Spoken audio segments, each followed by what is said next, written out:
গতকাল রাতে যেই বিষয়টি ঘটলো, তারা নিজেদেরকে মেধাবী দাবি করে, কিন্তু তারা প্রধানমন্ত্রীর বক্তব্যটা আপনি চিন্তা করেন।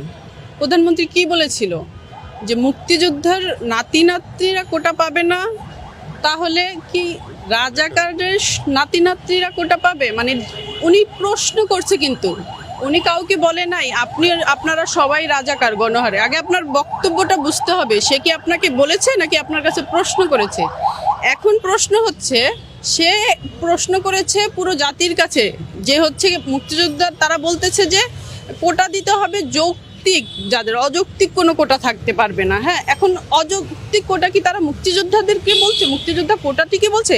সেটাও তারা কিন্তু বলছে না। হ্যাঁ, এখন প্রধানমন্ত্রী কিন্তু একটি প্রশ্ন ছিল শুধুমাত্র, এটি কোনো কাউকে ব্যঙ্গ করে কথা বলা ছিল না, সবাইকে গণহারে রাজাকারও বলা হয়নি। তারা এই সামান্য একটি প্রশ্ন, সেটি তারা বুঝতে পারে।